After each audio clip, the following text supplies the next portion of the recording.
Good day! Are we digitally ready? This is a question that teachers and learners are probably asking right now.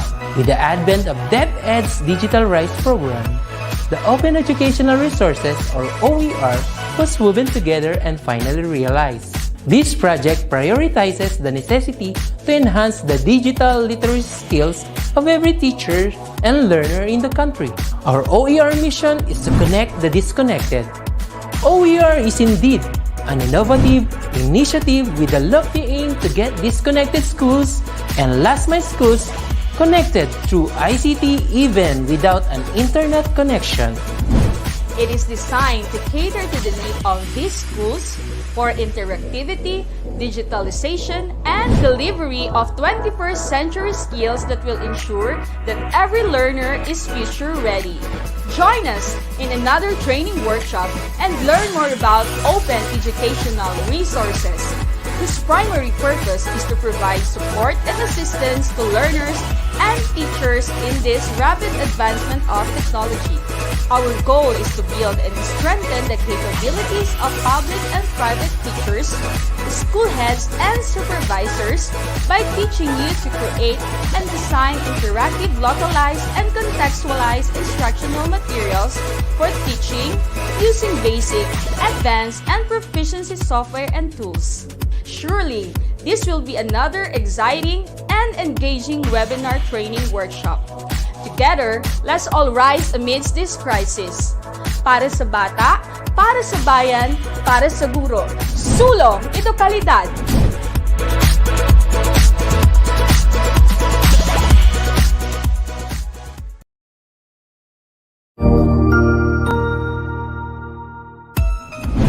Mabuhay! Good day to all! I am your tutor Madge. Welcome to ETUlay, a free online tutorial, an initiative of the Department of Education, Information and Communications Technology Service, Educational Technology Unit, ICTS EdTech.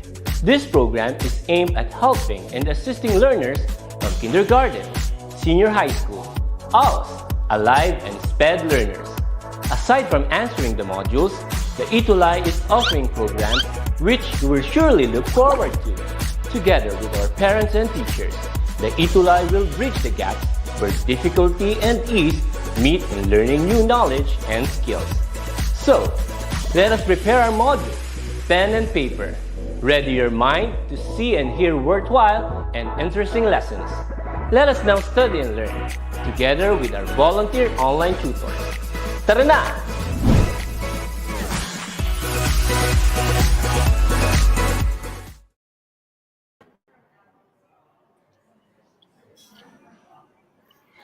Good afternoon. Good afternoon, Tutor Rogar.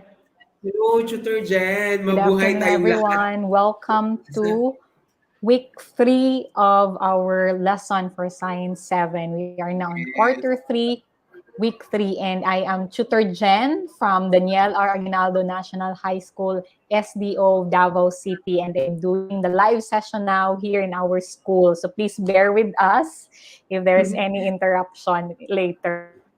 And Tutor Rogar is also live now. Yes. Hello, Tutor Rogar. Hi, hello. I am Tutor Rogar from SDO Davao City, from Francisco Bangoy National High School, live here in National Education Educators Academy of the Philippines Region 11. Hello sa inyong lahat. Magandang hapon. Yan. Good Kamusta, afternoon Tutor daw from Jen? Enrico Dalupan and kay Xavier. Hello, Tutor Rogar. Okay na okay this afternoon and excited kasi week 3 na tayo, Tutor Rogar, di ba? Yes, ang bilis ng panahon, Tutor Jen. Parang kailan lang na tayo nagsimula pa lamang. So we are now in our quarter 3, week 3, and this is the continuation of our previous discussion, last week discussion, about motion in one dimension, Tutor Jen. Okay, Tutor Jen? And this week, we will continue talking about motion. Yes, motion in one dimension. And this time, we'll specifically talk about another pair of physical quantities. So the reference this afternoon is module from SDO Davao City, that's for Science 7, entitled Motion in One Dimension. Ayan. Okay, so before we proceed, we would like to recognize the mahusay duties of the previous week, Tutor Jen for grade 7. So are you ready, students, to recognize our fellow duties of last week discussion? Ito yung actually there are lots of outputs, no? Pero we are able to recognize the best of all the best duties output, Tutor Jen. Okay, to start with, okay, we have our mahusay duty of the second week, Yes. quarter 3, Miss Kauri Jovita, grade 7, Begonia, from Francisco Bangoy National High School. Congratulations from Division of Davao City, Region 11. Their science teacher, of course, yours truly. And her loving parents is Mr. and Mrs. Jovita. Congratulations, Kauri! Tutor Jen? Yeah, congratulations, Kari. Our next tuti of the week is Marvin D. Capulong of grade 7, section Faith from Macabebe High School, that's SDO Pampanga in Region 3. Ang kanyang Science 7 teacher ay si Sir Mark Lopez and supportive parents, Ma'am Yolanda and Marlon Capulong. Ayan, hello po dyan, Marvin. Okay, next is Mr. Xavier M. Rafael, grade 7 Begonia from Francisco Bangoy National High School, Division of Davao City, Region 11. And your teacher and his teacher is, of course, Rogar Garcia, and her parents or his parents is Zinoville and Alexander Rafael. Ayan, congratulations, Xavier. Congrats. And we have we have sa live audience natin this afternoon, Tutoroger. We have so many students from F. Bangoy National High School. Yeah. And then we also have our tuti of the week, si Ashley May Francisco of grade 7, section Diamond A of Liano High School in SDO Caloocan, that's in National Capital Region. Ang kayang Science 7 teacher ay si Sir Michael John Manicar, and ang parent na si Prechi Francisco. Congratulations, Ashley. Yeah. Congratulations, Ashley. Next is Zamaria Emery M. Aguirre, a grade 7 Diamond A from Liano High School, Division of Caloocan, National Capital Region, and her teacher is Mr. Michael John Manicar, and her guardians or parents are Miss Edeline Nisa Ong and J. Mark Ong. Congratulations, Zamaria Emery.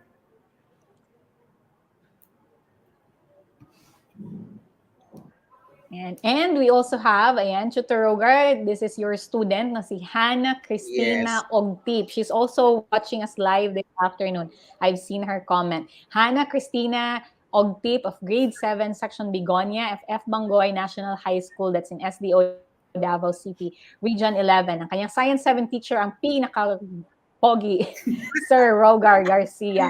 And ang parents, we have Giselle and Romeo Ogtip. Congratulations, Hannah. Congratulations, Hannah. So, of course, we would like also to recognize the active schools in second quarter of this week, of last week, for Science Grade 7. So, unahin na natin. Region 11 with SDO Davao City. School is Francisco Bangoy National High School. Congratulations! Teacher Jen? And we also have from Region 3, SDO Pampanga, we have Macabebe High School. Congrats! Congrats! And also from National Capital Region, Schools Division Office is Quezon City from Liano High School. Congratulations! Yes, and from the same SDO, Quezon City, we have Novaliches National High School. Ayan. And also, last but not the least, is also from NCR, National Capital Region, SDO Malabon, from Imelda Integrated High School. Congratulations!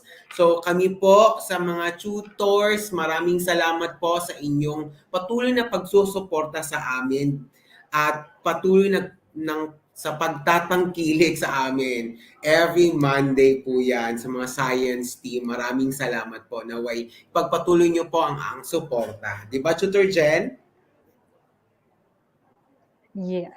Yes, and actually ito Okay. sila Samantha, sina Kerubin, sina Arky, Buhat, sina Alriza. These are also our amazing students, and we would like, as much as we would like to recognize everyone, Yes. every week na lang para everyone will also have, they will have their chance weekly.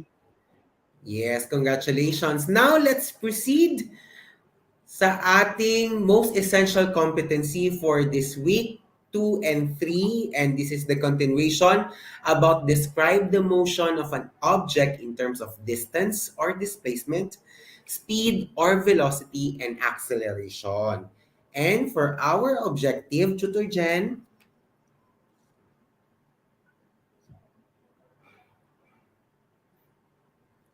Tutor Jen? Yeah. Yes, our objectives this afternoon is for you learners to differentiate speed and velocity and calculate the speed and Calculate the speed and already talked about velocity. distance and yes. So last week with Tutor Rogar, we talked about distance and displacement. So this Mm-mm. week we'll have speed and velocity. Ayan. So, again and again, please bear with us kasi nandito kami sa labas ng aming ng tahanan namin. Kaya medyo mahina yung internet. Kaya, ano lang, please, bear with us with all of those laggings. Diba, Tutor Jen? Okay, so let's proceed. Yes. So, ang mahiwagang tanong ng bayan, are you ready?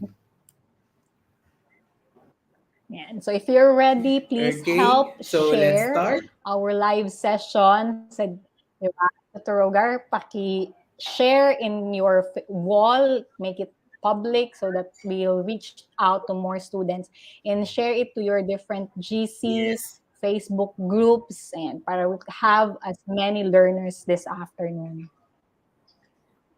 And you can even tag or mention at least 3 grade 7 learners to watch with us para naman siguro ma-prompt sila na ay ETUlay na, 'di ba? And this session is very live po tayo, 'di ba? Via Facebook and YouTube with our channel in ETUlay page and also in the same in YouTube ETUlay page channel.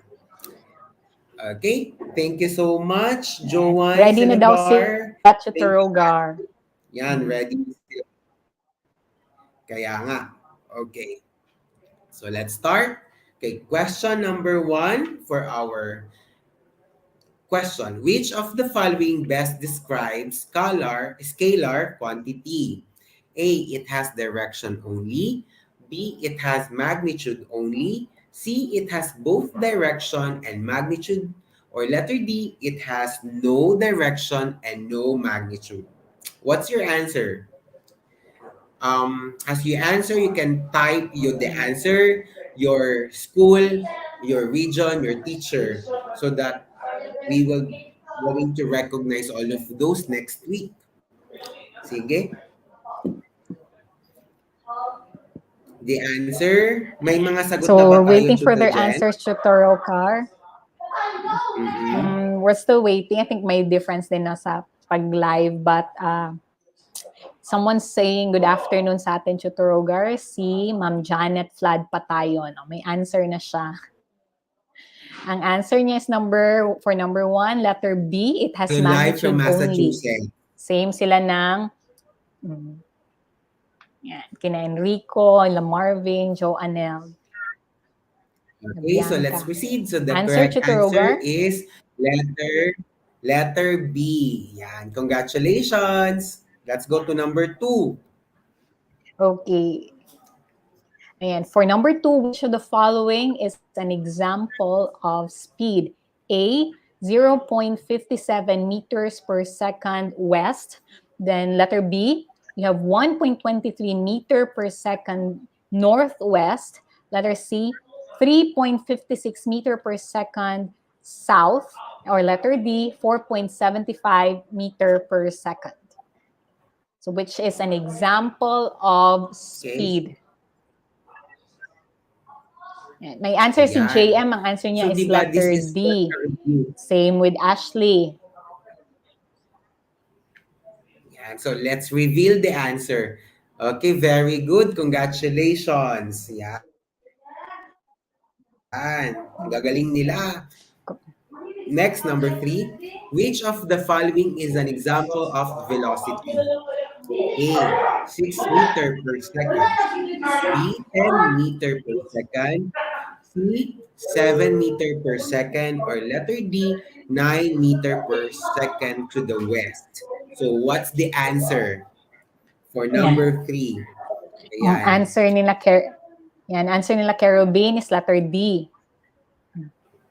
Okay, let's Yung check. Aliana Okay, Munsaya. let's check their answer. Okay, so the correct answer is letter D. Congratulations. Ayan. Yeah. Number 4, the question. Wala nang number 4, Besh. It's Ah, yun lang, 1, 2, 3 lang. Because it's just a yeah. review. Now, let's proceed to our unlocking of terms.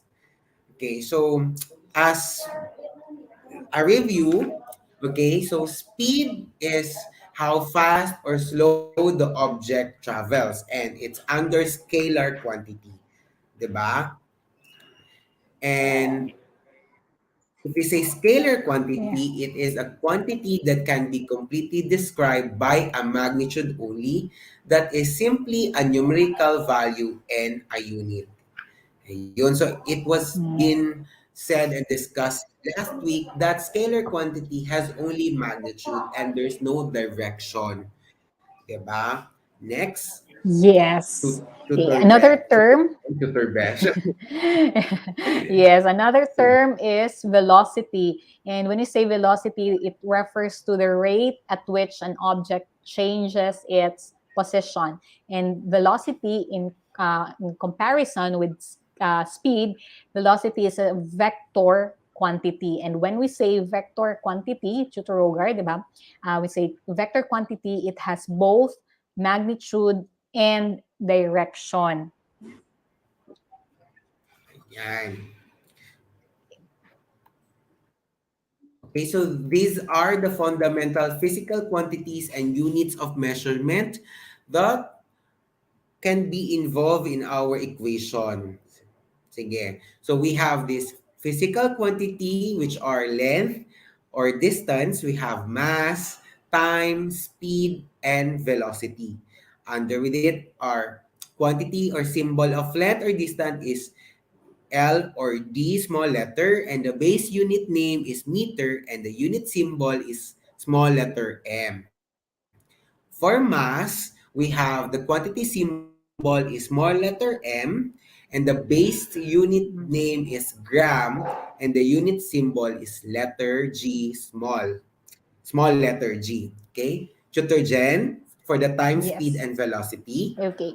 For the other physical quantities like time, our symbol is small letter t or lowercase letter t. Base unit name is second, and the unit symbol for that is S. That means second. Or in some textbooks, you also see sec in short for second. Then fourth physical quantity, we have speed. And our symbol for that is S. So sometimes no, students get confused with the symbol na S for speed and S for second. And for the base unit naman, for speed, we have meter per second. That's M over S, so meter per second. And velocity, our symbol is small or lowercase v. And the base unit is also meter per second, but this time we add direction to the symbol or to the unit.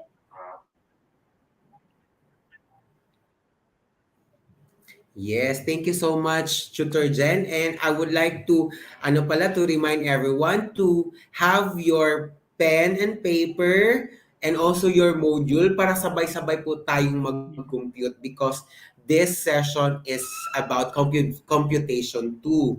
And also, I would like to greet everyone who's watching. We are already 41 viewers. Wow, that's really an achievement for us.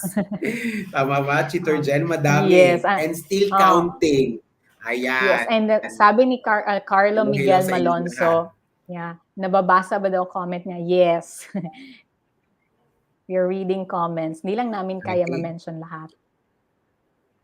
correct. Okay, let's proceed. So, let's meet Anna and Joanne. Okay, let's have our, our discussion about this. So, Anna and Joanne. Say hello, Anna and Joanne. Hi. Ayan. Okay. So, Joanne and Anna are sisters. They are both in the same class. It is only a short walk from their home to the school. Anna has decided to leave the house as early as 6 a.m.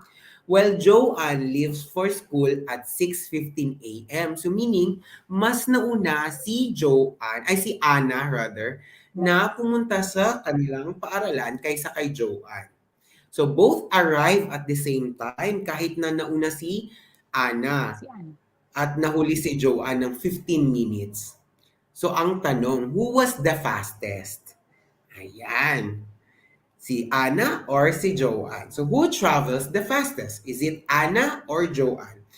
Can I hear your answer? Or not can I hear? Parang ganun ano. Si, Maaari ba naming malaman kung sino ang pinakamabilis sa kanilang dalawa? Is it nag, pin, Ana or Joanne?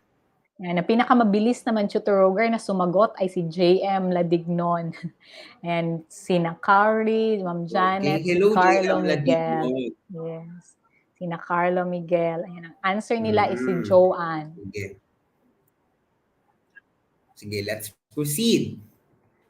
So, Joanne is the answer. Very good. Palakpakan. Congratulations. Because she travels lesser time than Anna. Ayan. So, meaning, Tutor Jen, time is also important to know the speed of a certain thing or a certain scenario. Am I right, Tutor Jen? Yes. Kasi di ba last week, Tutor na pag-usapan na natin ang distance and displacement, we talked about how far they covered, how far they walked. This time, we talk about how fast they move, and that includes consideration of another physical quantity, which is time. Yan, very good. So, napaka-importante ang oras para malaman natin ang speed ng isang bagay. Okay. So, Tutor Jen, do the Yeah, so owner honor. when we have speed and velocity, again, we recall, we say speed, that means how fast or slow the object travels. And speed, again, is a scalar quantity, meaning it only has the magnitude, no direction. And when we say magnitude, we usually represent it with a number and unit. Number and unit, no direction. Whereas, if we continue, Okay, so we have the examples, Tutor Jen. yes. So ang ating example is a car moves 80 kilometers in an hour. So that's how fast a car moves 80 kilometers in an hour. Maybe you have seen this symbols and values or sample of magnitude alongside, or I mean, sa daan. You've seen maybe symbols now of speed or speed limit na naka-indicate sa mga daan. So you have 80 kilometers in 1 hour. That's an example of speed.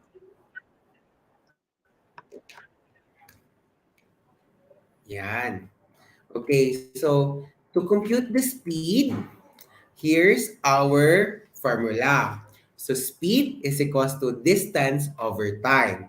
So let's going to have the symbol, small letter S is equals to D divided by T, which is the time, the small letters. Okay? So take note of that, class. And then, let's try using that formula. So, suppose let us find the speed of a car that travels 150 kilometers in 3 hours. Ayan. So, hinahanap natin kung gaano nga ba kabilis or kabagal ang kotse that travels 150 kilometers in 3 hours. Kayo nga, solve it using the formula. Mami, may sagot Speed na is si equals to Renz. Wow, speed is equals to distance over time. Ayan. May sagot na si Renz. Ang sabi niya, it's 50 kilometer per hour. Okay, so let's check. So these are the given. Distance is equals to 150 kilometers. Time is 3 hours. And the unknown quantity is the speed. So, let's check. The formula that we're going to use is S is equals D over T, or speed is equals to distance over time. Wherein speed is equals to 150 kilometers, which is the distance that the car covers, over time, which is 3 hours. So speed is equals to 150 over 3 is the correct answer is 50 kilometers per hour. Yeah. Yan. And Tutor So, Rogar, congratulations.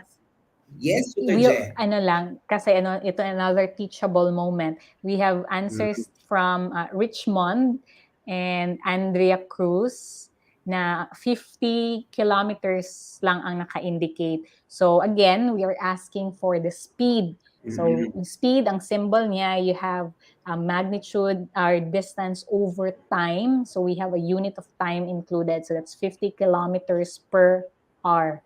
So kulang lang na ano lang. Per hour na symbol. Nakulangan lang ng per Yeah. hour. So, napapansin nyo, walang direction. It's because speed is under scalar quantity that only shows magnitude. Tama ba, Tutor Jen? Yes. And then pag magnitude, we only have the number, you have there 50, and the unit kilometer per hour. So number and the unit for magnitude. Okay. Now, let's go to velocity. Go, Tutor Jen. Yan. So, kanina, you'd say speed, it's a scalar quantity. There's only magnitude. This time, velocity is a vector quantity, meaning it has both magnitude and direction. So, ang ating meaning, no? So, to simplify it, we say velocity is the speed of an object with direction. Ang symbol or our formula we have on a screen, velocity with the symbol V or small v or lowercase v, and that's equal to displacement. We use displacement, not distance, kasi last week we talked about displacement as a vector quantity. So dapat vector quantity magkasama. You have displacement divided by time, still divided by time because we're talking about how fast. So displacement over time, ang symbol ng displacement is lowercase d, pareho lang ni distance. Just for junior high school kasi pag sa college na we have symbols, also additional symbols.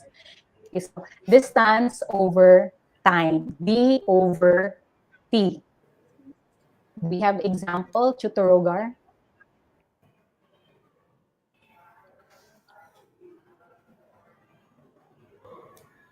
Tutor Jen, go. Take it away. Okay, yan. Sige. So we have our sample problem and we'd like to hear, ayan, from Santa Lucia National High School and from Partida High School. We'd like to hear from you this time for problem number 2 for velocity. What is the velocity of an ambulance that travels 450 meters north in 25 seconds? What is the velocity of an ambulance that travels 450 meters north in 25 seconds. May answer na dito si Alriza Gaza, sina Richmond, my unit na.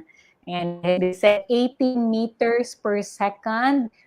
Ang kulang, Alriza, is the direction. Remember, the velocity, velocity, and that is a vector quantity. So solution, let's continue.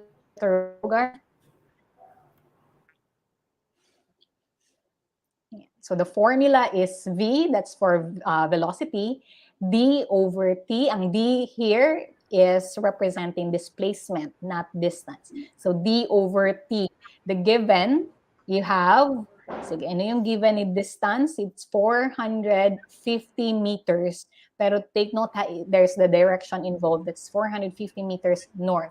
And the time is 25 seconds. So we're looking for V and we substitute the values. We have V is equal to D over T. So that's 450. O, ayan, may sagot si Ma'am Janet. 450 divided by 25. 450 meters divided by 25 seconds. Okay, yung kulang dun sa taas, diba? 450 meters, that's north. So our velocity, being a vector quantity, will have the direction. So you divide and you will get 18 meters per second north. So correct ang answer ni na Marvin, sina Ma'am Janet, yan, sina Alriza, nadagdag na niya yung unit, ay yung direction. Yan. Tutor Jen, I would like to remind and again that because this is a teachable moment then, no? Yeah. Na if we're looking for a velocity, don't forget to include direction because it's under vector quantity. It should have magnitude and direction. However, if we're looking for speed, you only include the magnitude of a certain thing or means of transportation. Yun. So, yun yung pagkakaiba nila. Diba? So, congratulations, everyone who got it right. Okay, let's proceed. Okay, so let's have the summary and again. That's there are that distance and vector quantity. So, under the scalar quantity are distance and speed. Okay, these two only has magnitude. However, in vector quantity, we could have displacement and velocity, and it's under vector quantity, it has magnitude and direction. So, ganun lang yon ang pagkakaiba ng dalawa. So, take note of those variables, those terms. Okay, Tutor Jen? Yes, so we have assessment time to see how well you remember the concept. And so question number one, don't forget to answer, please write the item number. Okay, so for number one, which of the following illustrates the difference between speed and velocity? A, velocity is when an object goes backwards. B, velocity is speed with direction, while speed has only the magnitude without direction. Or C, velocity is greater than speed. And letter D, velocity is less than speed. Which of this explains the difference between speed and velocity? Ayan. So Bilis before ni we Ma'am proceed, Janet. no, I would like to comment, sabi ni Kerubin Gabriel Villamor, ang saya-saya po raw mag-compute at magsagot. Ayan. Thank you, Kerubin, that you are very eager and nag-enjoy ka sa pagsagot. Okay, so let's check the answer. The correct answer is letter B. Letter B. Ayan. Who got it right? Sinayambao, Kerubin. correct yung sagot na. Yan. Maraming nakatama. Congratulations. Now, let's proceed to number 2. What should be considered in determining the speed of an object? Yan. A, the mass and volume of the object. B, the shape of the object and how far it moves. C, the weight of an object and the time took to move. Or D, the distance covered and the time it took the object to move. What's the answer for number 2? Ayan. So, paano nga ba natin ma-determine ang speed of an object? Gaano kabilis or kabagal ang isang bagay? Ayan. Ngayon, ang bilis nila Sige. sumagot, oh. Sina Alreza, sina Arian, Usi, Richmond, Ma'am Janet, si Joanne. Ang answer nila, Chuturoger, is letter D. Okay, let's reveal. Okay, very good. It's letter D. Congratulations. Ayan. Tama sina Good, my friend. Andre at sila Andrea. Okay, Yay! number Galing. 3. And for number 3, in this time of pandemic, some drivers become online delivery drivers. As a driver, it is important to know that the speed limit is 60 kilometers per hour. How should the drivers respond to this speed limit? A, follow the speed limit. B, complain to the authority. C, neglect the set speed limit. Or D, disobey the set speed limit.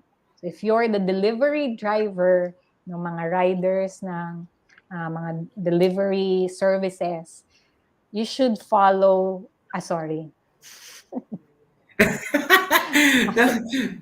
Sorry sa mga typo ha, kasi parang ang daming question Ang daming marks. questions. Oo, sorry. Ano yan siya? Period yan. After ng drivers at saka yung 60 kilometer per hour. Pasensya na. Ayan. Ang bilis Yan. na sa letter A daw, Chuturogar, na mention. Follow. Kaya nga, ang daming question marks. Parang ani lang. Okay. Kasi napapansin natin, Tutor Jen, no, na ang dami talagang negosyo ngayon. And it's so happy to know na, wow, Filipinos are really, they're very innovative and creative in delivering some products. Some kind na yung mga drivers natin naging online delivery drivers na. 'Di ba? So, ayun, may mga sagot na ba, Tutor Jen? Yes, ang dami nila Kerubin, nila Kari. Ang sagot nila, Chuturogar, is Okay. letter A. Follow the speed Okay, limit. tingnan natin. Okay, the correct answer is letter A. Of course, we have to follow the speed limit. Ayan. Okay, let's Kasi diba, proceed to number Chuturogar, 4. yeah. Kasi Chuturogar, diba, Yes. pag ikaw yung Yes, Chutor Jen. rider, delivery driver, your aim is to deliver it as fast as you can so that you can cater to another client, and that means more earning. Totoo But yan. our Yes. road is, or our traffic conditions, we have speed limit, so we have to follow. You have to follow. Yan. Lalo-lalo na dito sa Davao. 'Di ba? We are following the speed limit, most especially in the highways. Ayun. So number 4, due to COVID-19 pandemic, Jose lost his job. He decided to become an online seller. He needs to meet his buyer at 10 o'clock a.m. He knows that he will consume 1 hour to travel from their home to their meeting place. How should Jose prepare himself for the meetup? A. Jose should leave their home later than 1 hour time travel. B. Jose should leave their home not bothered about the time. C. Jose should leave their home based on the 1 hour time travel. Or letter D. Jose should leave their home ahead of 1 hour time travel. Okay, so napaka-importante talaga na hindi malate, lalo-lalo na in meeting our clients, or meeting Yes. our buyers, right? Tama Tulad ba, yung Tutor Jen? tulad yung Chuturogar, pag may time sila to get their modules in the school, if their time is let's say Yan. 9 a.m. to get their modules, Mhm. then they should know how long it will take for them to travel from their homes to the school para hindi sila malate sa 9 a.m. na Correct. releasing of modules. Correct, 'di ba? Tapos, Nakaka-relate lahat. Nakaka-relate lahat sa distribution of module talaga, Tutor Jen. Yes, may oras. Ang bilis. Ang sabi Sige, nila, may JM, mga nila sagot na ba? Andrea, yes, nila Carrie, nila Richmond, nila Joseph Riego, ang answer nila is letter C. Sige daw. Okay. So, Sam answered letter D. Tutor Rogar, ano yung sige. answer?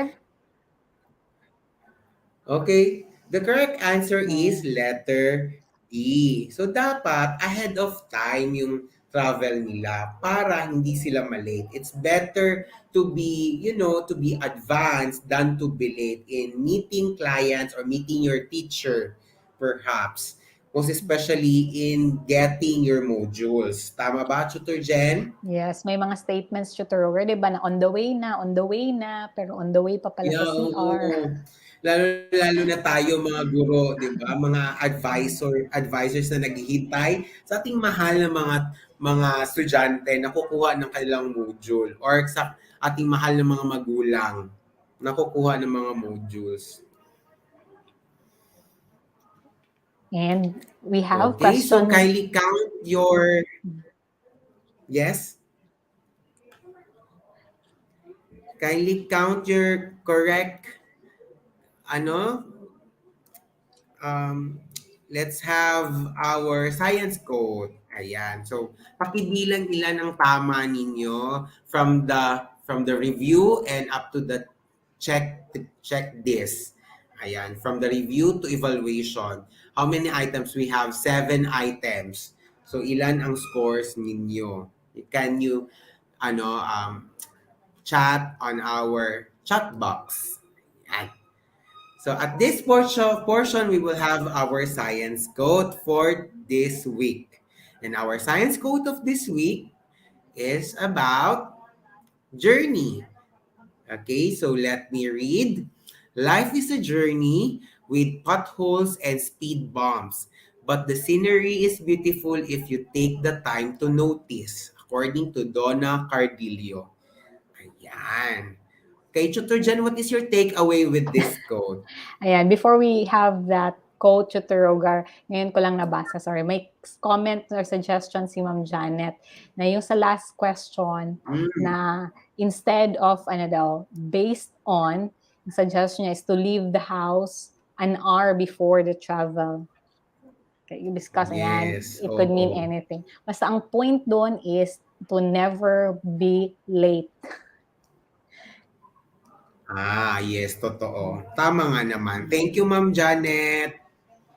Yan. Kasi, ayan, Tutor Roger, i-connect natin sa quote na our journey, yung pagdadaanan natin, will have potholes or speed bumps in the day-to-day basis. It could be traffic, this could be road accidents, or any other road conditions we do not expect. So better allot time, Yes. extra time when we're traveling para hindi mali. Yes. Ako naman, tutor dyan, no, sa buhay ng tao, di ba? Naging seryoso. Naging seryoso yan. Sa buhay ng tao, kakaroon talaga tayo ng mga problema na haharapin. So, bilang isang estudyante or bilang isang mamamayan or bilang isang tao, we have to face it and we need to appreciate little things, appreciate those problems because that would make you stronger. Kasi wala pong perfect na journey. Magkakaroon po tayo ng problema along the way and that would make us strong and that would make us be more wiser in terms of decision making. Kaya kahit anong mangyari, patuloy pa rin tayong lumalaban at lalakbay, marami pa tayong lalakbayin araw-araw. Ayun. Thank you sa Napaka-emotional ko reminder. naman. Thank you sa Kahit reminder. ano pa yan, kahit anong sakit, heartaches, charot, financial, lahat yan, pa rin yan siya, blessing pa rin yan siya sa buhay. Because life is a journey that we need to step, whether it's slow or fast. Ayan.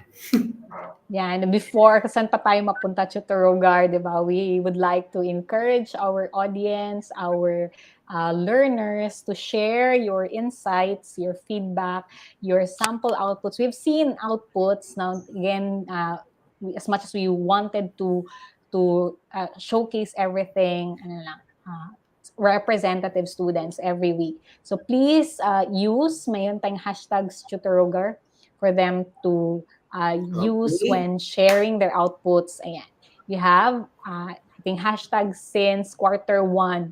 You have Science ETUlay 7 and hashtag Science Tutor Rogue Gen for your insights, outputs, and other things you want to share to us. Okay, thank you so much. And I would like to i-congratulate naman natin ang ating sarili. 'Di ba? So we were recognized as awarded as the pedagogy award, something ganyan. Hindi ko ma-memorize, 'di ba? Excellence Congratulations Tutor Award. Jen for Right. That, Excellence ano yan? Award. Ayan.